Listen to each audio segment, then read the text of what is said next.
Sales and marketing must be aligned if an organization wants to have financial success, period. I would make it that simple. It's just something that has to happen. Welcome to Marketing in Progress. I'm Gayle Kalvert. This show is for B2B marketing leaders who are under real pressure to deliver results without a clear roadmap.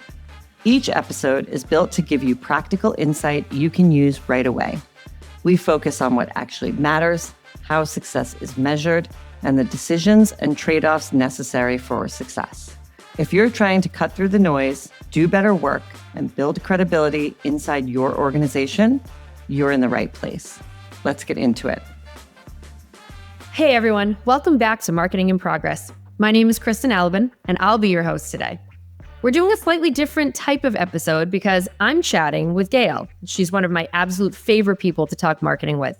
Now, Gayle, as you know, is the founder and CEO of Creo Collective, and she's the host and producer of two podcasts, Work in Progress and Marketing in Progress. She has some very strong opinions and some seriously fun stories about a topic everyone loves to debate, but rarely nails: sales and marketing alignment. We'll break down what alignment really means and why so many companies struggle to make it happen. We'll also talk about how to actually build real relationships between sales and marketing, and how sometimes all it takes is a cup of coffee or a really strong cocktail. Let's get into it. Hi, Kristin. I'm so excited to be here. Thank you so much, Gayle, for being here. How does it feel to be on the other side and not hosting today? It feels amazing. I have zero responsibilities. This is great. Hit me with whatever you've got. All right. Well, when we say sales and marketing must be aligned, a lot of people have gut reactions to that. How do you finish that sentence? Sales and marketing must be aligned blank. Sure. Yeah. Sales and marketing must be aligned if an organization wants to have financial success. Period. I would make it that simple. It's just something that has to happen. So when you say financial success, tell me more about that. What does that look like for an organization? Yeah, so some organizations, we see this with our clients, they have a lot of great financial success with very little marketing. And those are outliers, right? Typically, for 98% of organizations out there, right, you've got to have marketing and sales both doing extremely well to have financial success. And what I mean by financial success is to be profitable and grow your revenues. And in order to do that, marketing and sales do actually need to be aligned. And we can talk about all the different ways you can be aligned and what alignment really means. But at a real bare minimum, sales and marketing need to be working towards the same goals. So alignment seems so obvious. So why is it so hard for marketers and sales reps and associates? Why is it so hard for them to approach each other and actually build a relationship to work together? Well, I think if you step back for a second, it's not necessarily that they're afraid or don't want to approach each other. There are a couple of reasons why we see companies not aligned within sales and marketing. One is a structural issue. At a lot of companies, sales and marketing report to different leadership. So that in itself creates disalignment, right? It's nothing personal, but sales is over here marching towards the orders that they're receiving from perhaps the chief revenue officer, and marketing is over here marching towards the orders or the objectives, right, set forth by the chief marketing officer. And if the chief marketing officer and the CRO, if they're not aligned, integrated, have the same goals, again, we're talking structurally here, just how the company is set up, that in itself is going to create a disconnect and a gap. You put personalities on top of that, and come on, right? You and I have both been doing this a long time. It doesn't matter where you work, personalities have an impact.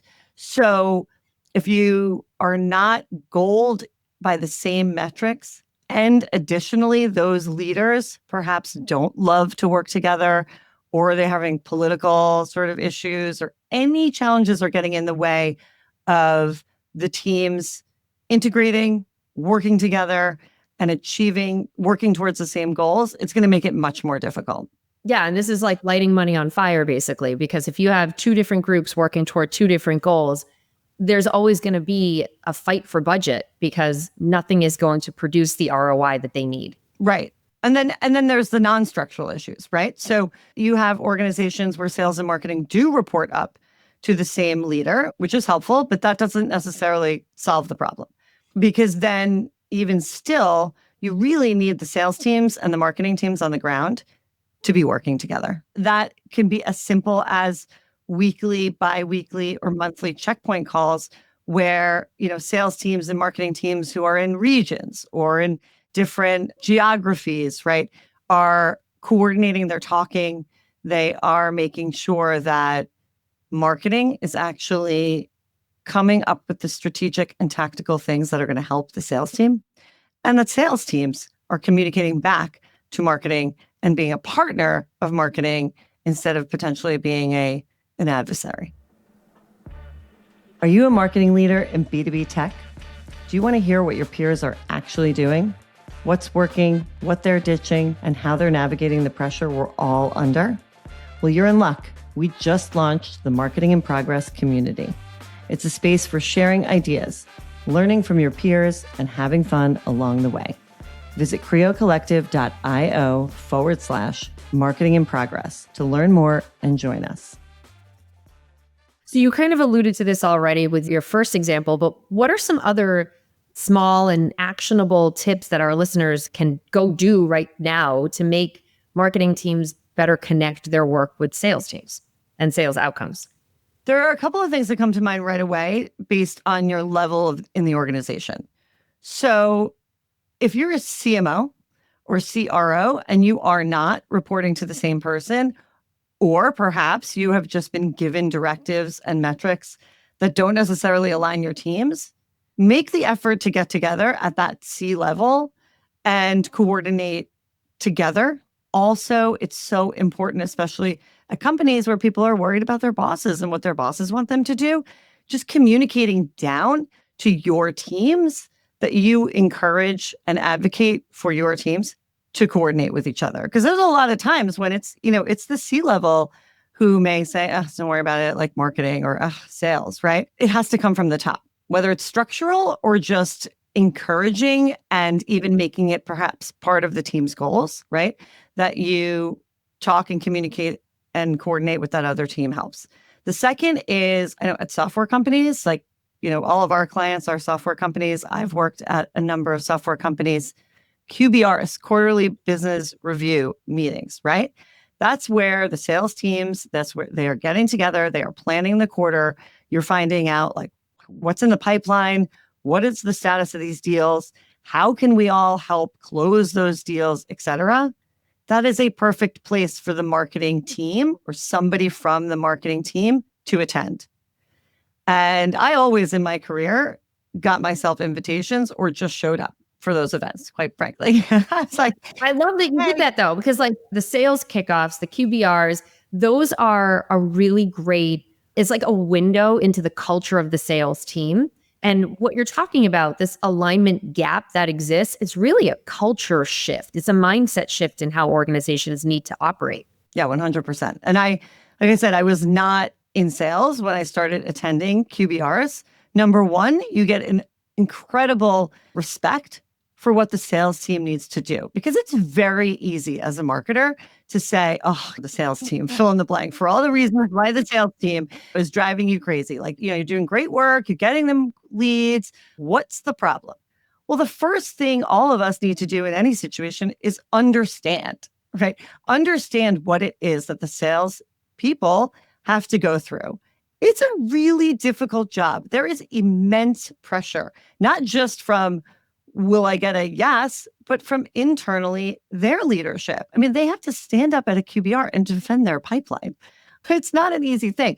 So by attending QBRs, when you're in marketing, you really understand like, oh, wow, now I get what John goes through.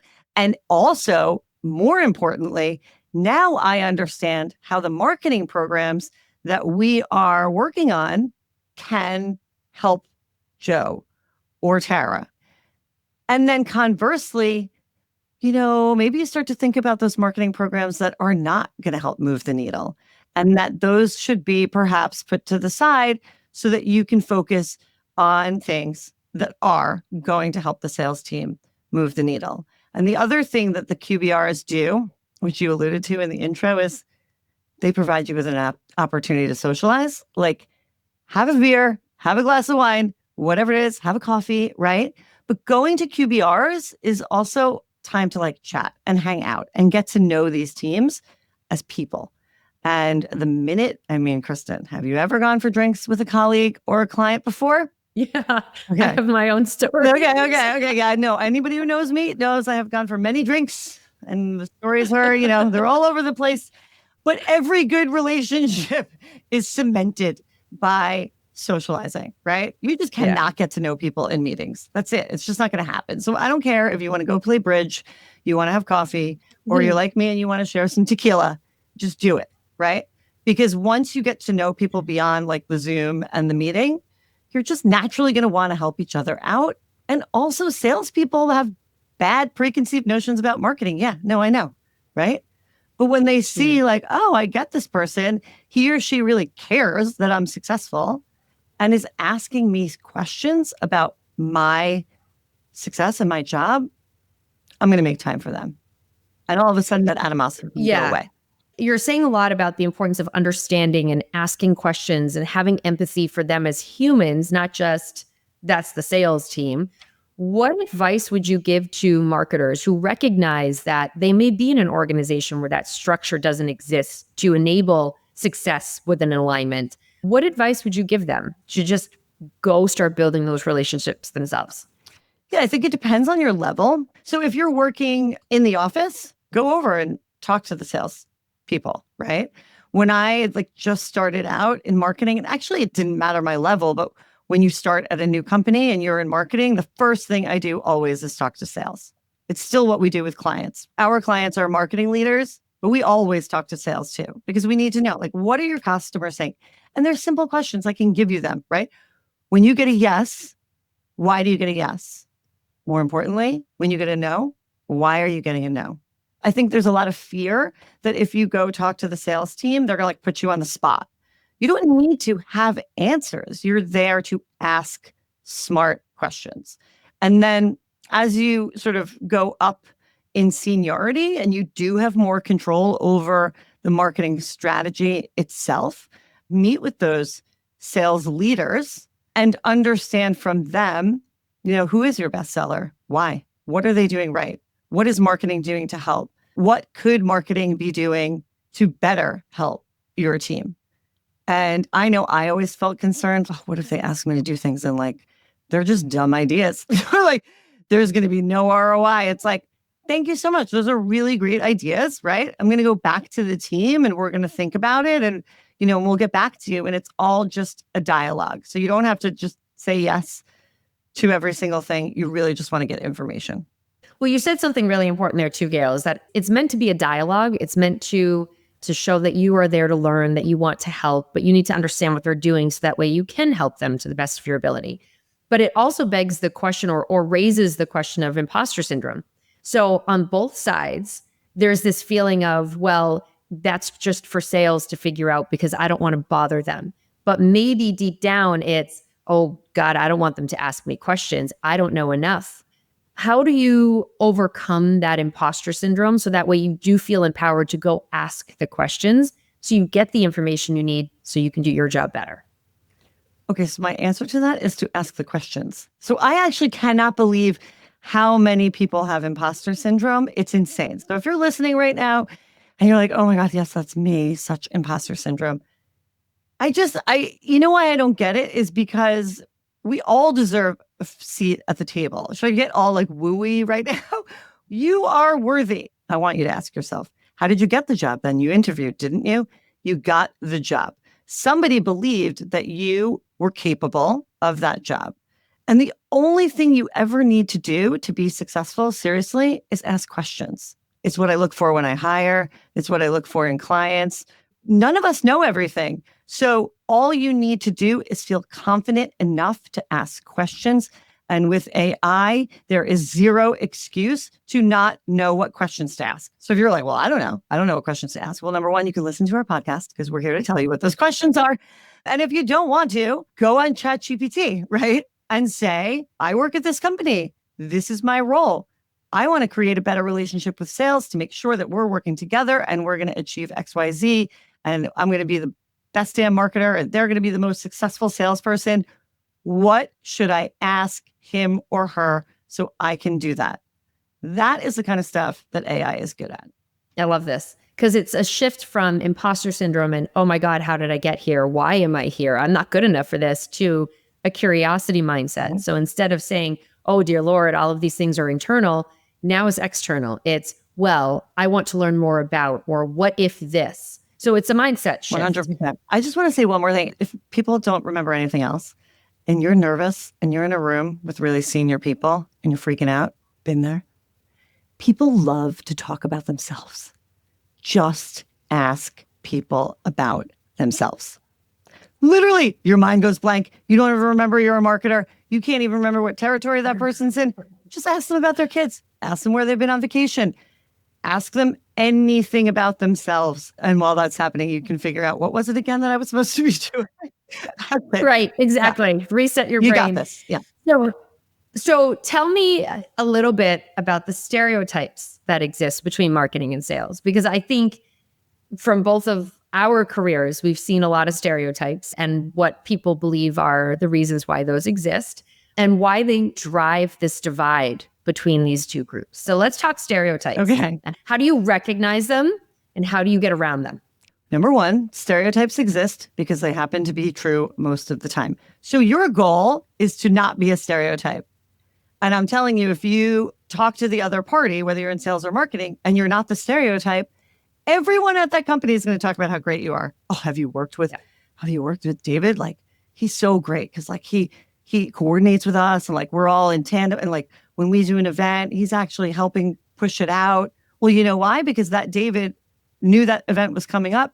Actually, you both agreed it was going to be helpful. And so there was follow-up, right? So it's like, and vice versa. But sure, I'll give it the stereotypes. I mean, there's the cocky salesperson who doesn't think that he or she needs help from anyone because they just make it rain. They just make it rain. I would love to know what people think, but I think those people, you just leave them alone. I don't think there's any.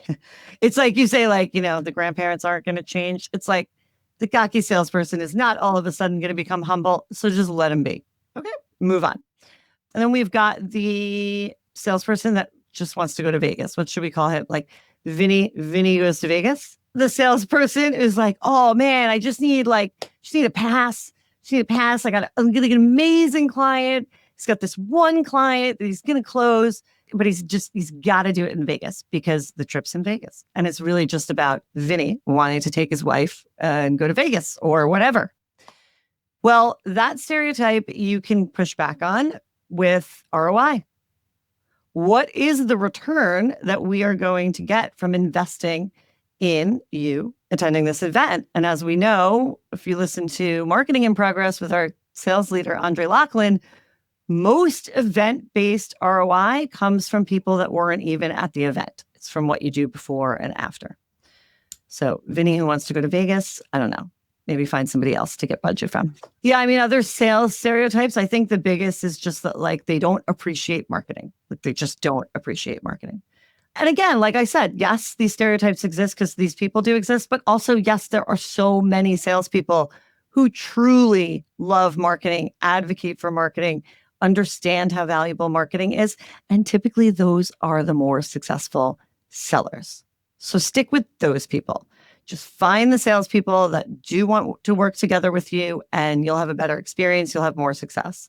On the marketing side, the salespeople will say, you know, marketing, they're getting all these leads, but they're not qualified. They're garbage, right? The lead numbers, like the numbers are high, but I can't close any of these deals because they're no good. They think that marketing is not spending enough, specifically in their territories, and that marketing is making decisions purely based on what fun marketing they might want to be doing instead of what is going to actually help the sales team build pipeline and close revenue. I'm sure there's a ton. You have any other marketing ones that I'm not thinking of right now? I love the, well, you created this. Aren't you going to run it? What? No. We gave you the copy and the direction, but Now it's up to you to personalize it and run with it. And then that creates this weird relationship Outreach. situation too. Yeah. Yeah. It's this weird, like we gave you, it's leading the horse to water, right? Yeah. We gave you everything we could, knowing what we know. And now you, salesperson, need to take the next few feet to really close the deal. That's one thing I've heard from salespeople a lot, just even recently still. Like marketing puts together all these events and then they need us to drive attendance. And that's because there is a gap. Why is marketing putting on events that are not helping sales? There's an information gap there. And go back to the beginning of the episode to figure out how to close that gap. Yeah, overall, I think, like I said, if you stick with the sellers who want to coordinate with marketing and sellers work with the marketers who want to be coordinated with you, you are going to have more success. And the organizations where I've worked and clients where marketing is really a powerful engine to help the company grow, salespeople are not afraid to rave about it. You are going to get credit. It's like, so if you think like, oh, you're doing all this marketing and then sales is going to take all the credit, I don't find that to be true. Salespeople are effusive. If the marketing team is doing great stuff, they tell everybody. It makes sense, right? When everybody works together, everything gets easier, it's more fun, and it's just better ROI in general. So speaking of fun, Gayle, tell us one of your favorite stories about how going out for that coffee or that cocktail really helped build a strong relationship. Oh my gosh. You have to pick one. I have one story. I definitely ended up at Hogs and Heifers one night. I mean, do you want to work with your friends or do you want to work with coworkers? So the more you can create like fun relationships and do that, the better. It's more difficult in remote. I think we should probably talk about that for a second. We're fully remote. So it's harder, but it can still be done, right? I think it's about making sure that you're building in time in these virtual meetings to actually chat and get to know each other a little bit. Know, about their kids or their vacation, vice versa. That in itself definitely helps. But then get out there, real life, do something. With intention. So the ROI is impactful. Yeah. All right. If you could share with us one of the wildest stories of a sales marketing alignment scenario, you decide how to define wild here. But something that makes you laugh thinking back on it, like, I can't believe I did what? It's funny because you keep trying to get these wild stories like I have some secret past. But what I always do is like lead with being a person. I happen to be a work hard, party hard person, and that's who I'm going to be till I die. Wait until you see me at the retirement home. But I work really hard too, right? You can't just party hard and think it's going to go well. So one of the things I share is like when I was at Deloitte, I got this nickname. I was the hammer. They're like, because you get shit done, Gayle. Like at a huge organization, I was working at Deloitte with IBM, two very, very large organizations that are amazing companies that aren't typically known for moving quickly. And I knew that like my internal constituents at Deloitte and my clients at IBM were not going to be happy unless we hit our goals. So I just always figured out a way to get it done. All right. So last question for you, Gayle. With your experience in sales, what would be the one tip, your parting words of wisdom from this episode for marketers who want to bridge this gap and create better alignment between them and the sales team? And then part two of this question, keep growing in their careers. Well, number one, I know I've said this a bunch, but be a constant learner. Leverage that AI. I mean, ChatGPT needs to be your best friend. And find out like everything you can about what it means to be successful in sales at the organization that you're in. So you're like doing that pre-research, you're having those conversations. I'm telling you that even beyond the sales team, like you want the CEO to know who you are. You want leadership at the company to know that, Kristin, who's in marketing, is a rock star. How are they going to know that? I promise. It is not based on the latest and greatest campaign. It is that they know your face. They know that you are strategic. And the only way that you can be strategic and help that company grow is if you understand how sales are made, right? So always, always, always be asking those questions like, why do you get a yes? Why do you get a no? Basic question, really important. ChatGPT makes it much easier now to say, I'm the CEO of XYZ company. Here are my goals. Like, you're putting in your company's goals. You're pretending you're the CEO. You do sort of that role play in AI to say, what would it take to achieve these goals? You've got to get yourself out of just the thought process of being a marketer. I'm a functional marketer. Well, good for you. Then you can be a functional marketer for the rest of your life, and maybe you'll tap out at like a nice 6-figure salary and you're feeling good about that. That's fantastic. But if you're listening to this and you're like, I want more than that, you want to make sure that you are learning about the other disciplines at the company. And it's not just sales, Kristin, actually. And I didn't know this until I was in sales.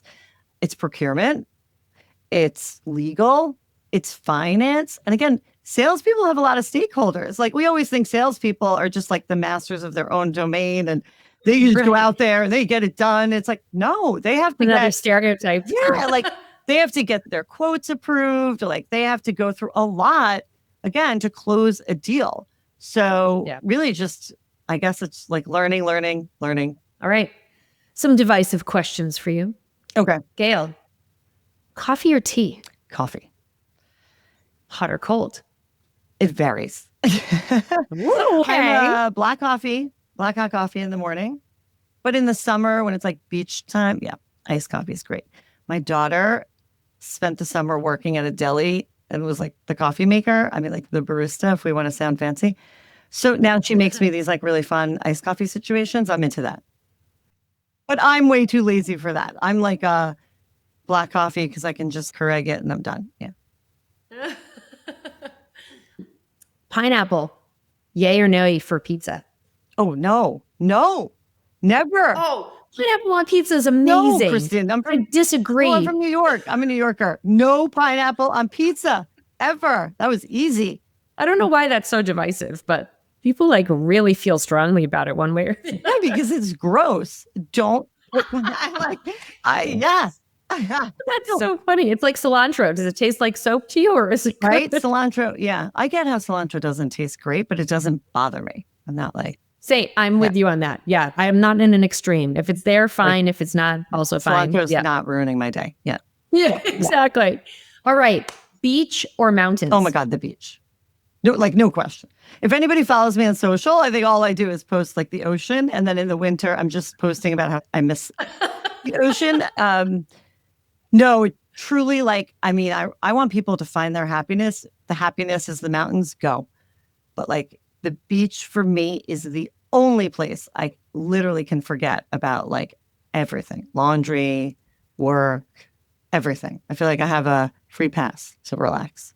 That inspires the next question is, where is your recharge place? I would say the beach, but no, because I don't really recharge there. I have that free pass, So sometimes I might like have some cocktails at the beach. I don't know that that's typically recharging. For me, it's the massage. It's like the spa. That to me is more recharging. Like my dream, Kristin, I haven't done it yet, but you're a mom. You must have something like this. Do you ever have that fantasy where you're like, oh, if I could just go for 48 hours to X-Praise with no children and like nothing, it would be amazing. I used to actually fantasize and be like, maybe they could check me into the hospital. Like you have a cold and you're like, oh, maybe I should just go in and get some IV fluids, because I don't mean any disrespect to the hospital, but I literally was like, oh, nobody would bother me there. They would feed me. Nothing serious, just a quick respite at the hospital. No. So now it's like a spa. If I'm like, that would be a goal of mine, to do like a 2-day spa, nobody bother me, airplane mode, because the kids always find you. Okay. Gayle, what is your hype song? I have different hype songs depending on the time of my life and what's going on. I'm actually looking at my Spotify. So we have a playlist, the Work in Progress playlist on Spotify. So everybody should check that out. I love it because people's hype songs are all over the place. It's good stuff. Okay, this is not a new one, but Demi Lovato, Confident. Oh, that is classic. If this episode was helpful, please follow Marketing in Progress and tap like. It helps other marketing leaders find the show. And if you know someone who's navigating similar challenges, feel free to share this episode with them. Thanks for listening. We'll see you next time.